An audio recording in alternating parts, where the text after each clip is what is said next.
Hey guys, what's going on? It's Tyler from Nelly Security, and in today's video, we're going to be jumping into the Hanwha NVR. Hanwha is our newest brand of CCTV products. If this is your first time hearing about Hanwha, I will link a few videos down in the description below that you can check out, learn more about this brand. But today we are going to get our hands dirty with this NVR. We're going to jump in, add some cameras, walk through the menu, see everything it can do. I think you guys are really going to like this NVR, so be sure to stick around to the end so you don't miss anything. Let's go ahead and jump right in.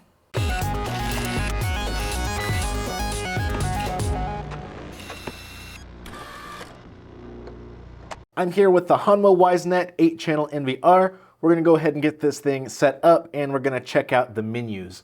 You can see as soon as I boot up the NVR, we're presented with this setup wizard, just like most NVRs, so we're just going to go through this real quick. You can adjust your network settings there. It is going to want us to set up an initial password. Hanwha cameras and NVRs do not have passwords set by default, so we have to come in here and set this afterwards, and we'll just do a standard password that we use here at Nelly Security, and hit OK. Type that in again. Hit OK. Beautiful. Now it's going to ask us the password that we want to set for our Wisenet cameras. Essentially, this is going to be the password that is applied to each camera as we pull it into the NVR. This is important because if you're installing cameras on your property, they're not going to have a default password. Anybody can come along and set a password on your camera and log in. So this is a way to prevent that. So this way you can pull a camera directly into your NVR and it will apply that default password. We're just going to use our recorder administrator password as the password to apply to the cameras as well. Next, we're going to set up the system time. It is currently not 8:41. So I'm going to change this to Central Time, US.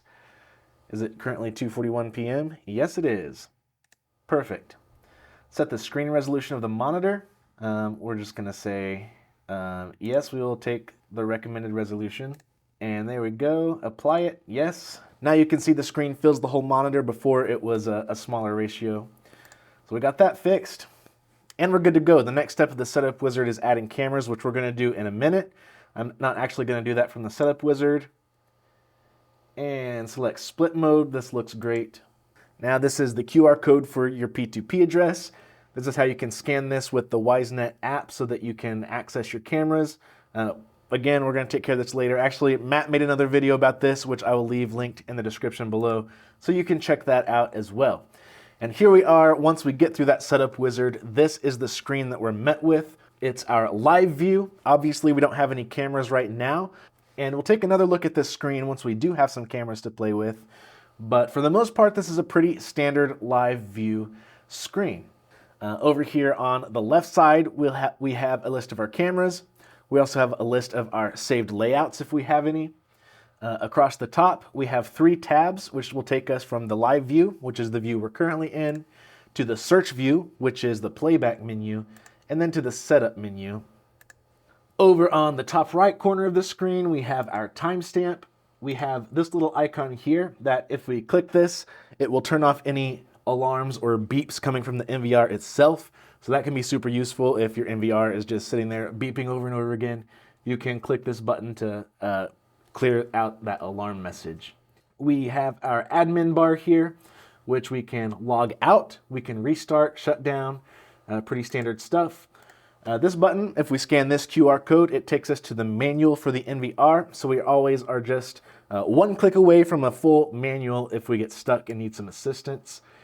And we also have this little toggle that'll take us from dark mode to light mode, but don't worry, we're going to keep this in dark mode. We have an export button if we need to export video clips to a connected USB drive. We have a notification toggle to turn off all notifications. And we have a recording button to manually record whatever's happening on the screen. Over on the right-hand side, we can show and hide the on-screen display. Right now, we don't have any cameras connected to this NVR, so we have nothing to show. We can also show channel info and status of our cameras, which again, we have nothing to display there. We'll look at those again in a second. We can also control the tiles that we see on the screen. We can remove all of them. We can change the aspect ratios. We can put this in full screen. I'm not going to click those because I don't want to get rid of the tiles we're seeing right now, but that's just a general overview of the live screen. Now let's jump into the setup menu and get some cameras added to this NVR. There are various methods of doing this. We're going to do this two different ways. Currently I have two Hanwha cameras installed outside this room. One of them is already up and running. It's connected to our PoE switch back here. The other one is not plugged in yet because I'm just going to plug the Ethernet cable into the PoE switch on the back of the NVR so we can check out the plug and play. But first, let's talk about that camera that's already up and running. Like I've already mentioned in this video, Hanwha products do not come with a default password. We set our default password earlier for the NVR and for any cameras that we connect to this NVR. But when we're pulling in cameras via the IP address, we need to set these cameras up with a web browser first. And I've already done this with the camera outside. I found the IP address with the device config tool. I typed that IP address into the web browser, and the first thing it prompts you to do is come up with the password. So set that password right away after you connect your camera. Once that password's set, we are good to come to the NVR. And we can come over here to this gear icon, and we can manually input all the information this way, but there is an easier way to do this, and that is through the auto detect feature. What this is going to do is scan your network and pull in all of the compatible devices here. And you can see we have everything from Hanwha model numbers to Uniview model numbers, even there's an AccuVox model number here. So any compatible device is going to show up on this list, whether it's a Hanwha camera or OnVIF. So that's pretty cool to see. Right now we are only interested in this, where is it? ANEL7012R. It's that IP address 23. I know this because I've already logged into it and set the password like I said. And you can see we're already getting a success message here. I bet if I hover over this, it's going to show us a preview. Yep, there's the preview of the image. Excuse me. And I'm going to click register. Now, something important to note is if you don't see your camera here, or if your camera is giving a failure message, you might need to come up here and hit refresh. This box remembers the last time it was opened. So if you don't refresh it, you're still going to be stuck on the last time you scanned the network. So be sure to refresh this. That kind of got me stuck for a while. But we have this ready to go. So I'm going to hit next. It's going to ask us what channel we want to put this camera on. Channel 1 is fine. And once we click next, it's going to bring us right here back to the channel setup menu. And we now have our camera added. We have test success. Everything is working the way we want it to. And it's working this way because I already told the NVR what password to use for the cameras. Since this camera was already set up, it's just going to plug that in for the password. If this camera had a different password than the NVR's password, you can just change that here in the settings. Really easy to do. But this is exactly what we want, so I'm going to click apply. And then I'm going to hop into the live view and we're going to check this out. And there we have our camera right there ready to go. I can double click this to bring it into full screen. We've got a really nice image here, really nice quality. If we have a USB drive in here, we can take a snapshot. As you can see, we don't have a USB device. We can do instant playback here to see the last few seconds of this camera. We can do a digital zoom, and we can change the aspect ratio either to stretch or to fit. And that's pretty much the live view. Now I'm going to add my second camera to the NVR, but we don't need to do it from the menu. All we need to do is take the Ethernet cable, and I'm going to plug it into this PoE switch in the back of the NVR. There we go. Now I plugged it into channel 2. That's important to note because we already have a camera right here in channel 1. And you can see we're already loading the feed here. The camera's booting up. It's getting pulled into the NVR. And there we go. We have our second camera pulled up here. It is instantly pulled in with no additional configuration. This is a really easy way to set up your cameras. And we have both of our cameras installed and added to our NVR. So let's take another look at this setup menu. We'll go through the different tabs that we have available. And by then, maybe we'll have a little bit of recording to check out on this search menu. So we have our cameras, which is what we've been working with, our channel setup. You can see that our second camera has been added here. It has a different IP address. It's on the 2 network because that's how we configured the NVR in the setup wizard. Everything else is good to go, and you can see if we click edit, this already has the NVR password assigned to it, so nobody can come along and log into your camera. Let's move on to camera setup. This is going to be the image settings, such as SSDR. We've got backlight levels with WDR, wide dynamic range. We can adjust the exposure. We can adjust the day and night features.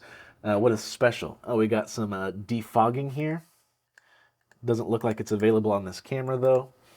We can adjust the focus if this was a PTZ. We got video rotation, so we can mirror this, flip the image if we need to.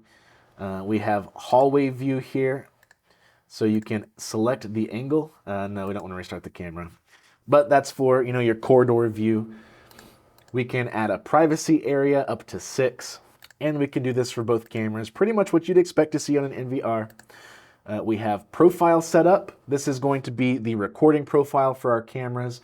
So we can adjust the resolution and frame rate for each of these profiles, or we can just add a new profile to the camera, name it whatever we want, give it a codec, and then we can adjust settings based on that profile. Once you have profiles set up the way you want them, you can assign this to your live view. You can assign this to your remote view. This gives you a lot of power over how you're recording your footage, how you're viewing your footage. It lets you save bandwidth and really get a whole lot more out of your cameras. And camera password, if we need to change that, or if we didn't set that up in the setup wizard, we can do all of that right here. Record schedule, we can do this for individual channels. We also have a few more recording options in here, which lets us set up dual recording for multiple cameras. We can set a retention period on the video. Now let's hop into event. This camera does have basic motion detection as well as basic line detection and intrusion detection.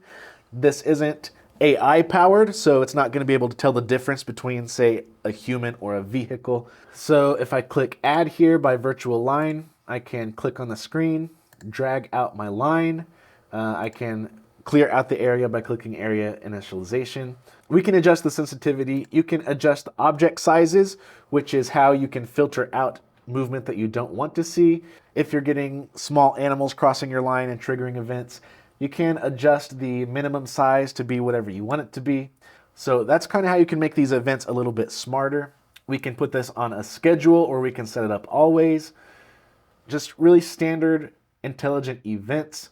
What else do we have besides virtual line? We have virtual area, which is going to be your intrusion detection, and we have detection excluded area. I've never used this before, but if we add a space, it's going to let us draw a box, and anything inside this box is not going to trigger the event. So this is almost like an area exit event. Let's initialize that. And for now, let's just set up a virtual line just so we have something to work with. And I'm going to hit apply down at the bottom. Now the event rule setup is a pretty cool screen. This is where you're going to attach certain event triggers to certain actions. So for instance, these are the default rules that come already preloaded on your NVR. We have this rule called the hard drive status, and we can click this icon to see what the trigger is, which is hard drive status. And the alarm output is we're going to get a continuous beep from the NVR. And you can change this to whatever you want it to do. You can add an action. If you're familiar with services like if this then that, this is kind of like that. Obviously a much simpler version. So we can even set up our own here. We're going to create a rule and we can give it a name. We'll call it line crossing. There we go. And we can add our trigger, which is going to be an IVA, Intelligent Video Analysis, Intelligent Video Analytics, something along those lines, from channel 1, and that is going to be our trigger. So anytime someone crosses our line, it's going to trigger this event rule. But it's not going to do anything yet until we add an action. So let's go ahead and do that. You can see we can go to a preset if this was a PTZ. We can initiate alarm output. We can send an email. We can upload data through FTP. We can initiate a push notification on your mobile device. We can monitor the event, which if you have your NVR set up to display all 8 cameras and this event is triggered, it's going to monitor the event on the NVR, meaning that channel is going to take up the full screen, or we can just shut down the whole system if this happens. Obviously, we wouldn't want to do that with a line crossing. So let's set up mobile push notification, and we will also set up an alarm output. Let's get a beep going for 10 seconds, just so we can hear this happening when that line is crossed outside. And we're going to click OK. We have our new event here. If you're wondering about recording, you don't actually set up recording rules from this screen. Remember, that is, let me hit apply. That is taken care of over here in the record schedule. If we have no recording set up on our schedule and then turn on only event recording, that's going to record when the event is triggered, even if we don't have anything set up in the rule page. So for now, I'm actually going to change this to continuous event, so we can get recording, continuous recording along with the tags for the event, so we can see on the timeline really easily when nothing's happening and when that event is being triggered. And we know if an event is being triggered because we only have the virtual line set up. And in fact, I'm going to disable motion detection completely. So that way, if an event happens, we know it's line crossing. And let me put this line up here so that I know it's going to get crossed. Minimum size, that's fine. And we'll hit apply. Now let's see if our NVR starts beeping at us because of this rule right here. While that's going, let's go over here to OnVIF setup. Right now it says there is no camera that supports OnVIF protocols, but if you do have an OnVIF camera set up on your NVR, you can map certain OnVIF events to your NVR events. So for instance, if the OnVIF event is a line crossing event, you can map that to your IVA event in the NVR, which means potentially, the keyword there is potentially, if you have OnVIF cameras set up with your Hanwha NVR, you might be able to do more than just record the video coming from that camera. You might be able to tap into some of the events. Again, I say potentially because we never guarantee anything with OnVIF functionality. OnVIF is totally dependent upon what cameras you're using, what NVR you're using. It's not the best way to view cameras. We always recommend using the same brand with your camera and your NVR. But if you have to use an OnVIF camera on this NVR, you can definitely play around with this OnVIF setup and see what you can do. And then we can create different schedules. These are specifically the schedules going to be tied to our event rule setup. You can see right now everything is on schedule 1. If I wanted to add a schedule 2, I could do that. And then I could come in here to event rule setup and change any one of these I want to schedule 2 and hit apply. So pretty cool. I'm a fan of this event setup. I think it's pretty cool. Let me know down in the comments what you think about it. Next up, we have device, which is going to be 3 things: your storage device, your hard drive. This is where you can come in and format your hard drive if you need to.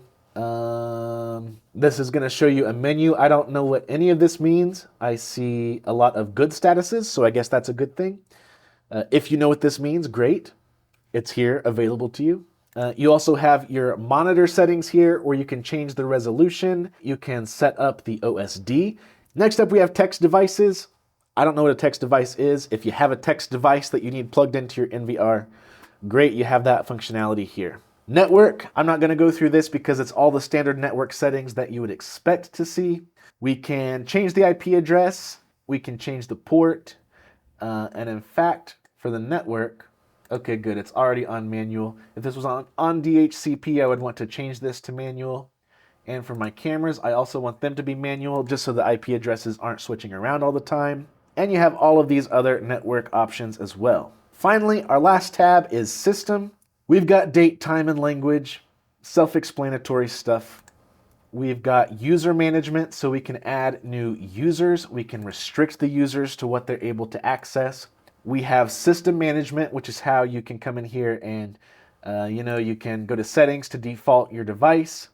You can come in here and upgrade your firmware. You can change your device name. And we have a little log of everything that has happened on your NVR.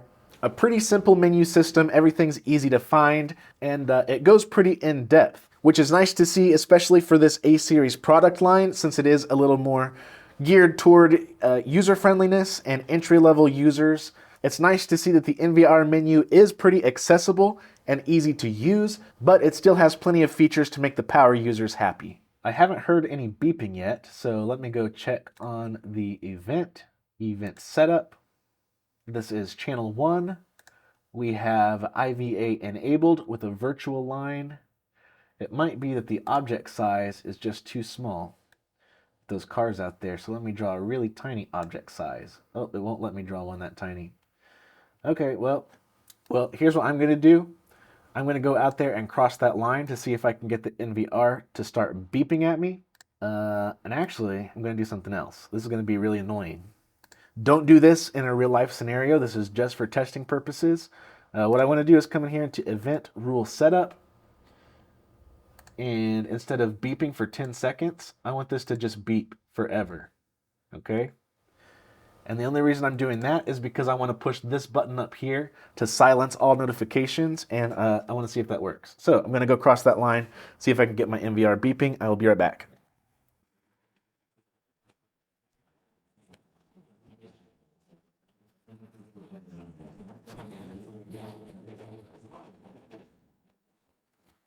All right, we have beepage. Perfect, that's what I wanted to see. And now it's just going to beep forever because that's what I told it I wanted it to do. To stop it, I'm going to come up here and push this button, see what happens.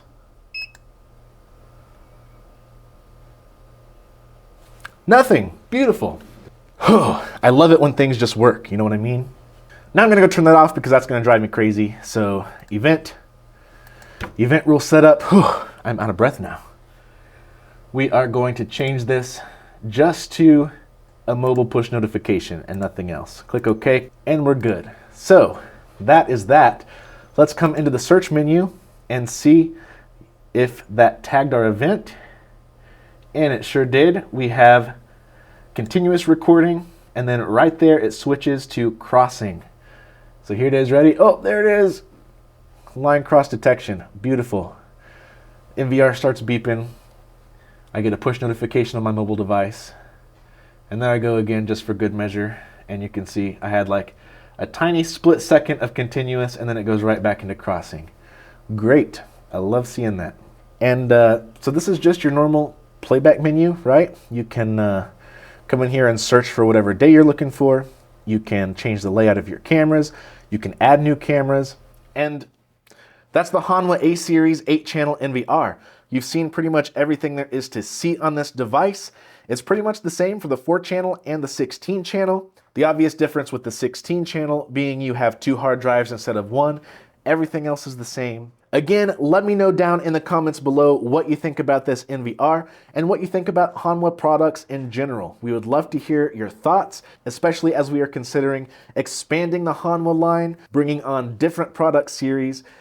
We definitely want to know your guys' opinion, and we're excited to see where this brand goes. Thank you guys so much for watching this video. I hope it was helpful for you. I hope you learned a thing or two about Hanwha and about these NVRs. If you have any questions at all, feel free to reach out to us. Give us a call, send us an email, comment down below, shout out to us on Facebook, Instagram, Twitter. We're always happy to help you guys out. Happy installing, and I will catch you in the next video.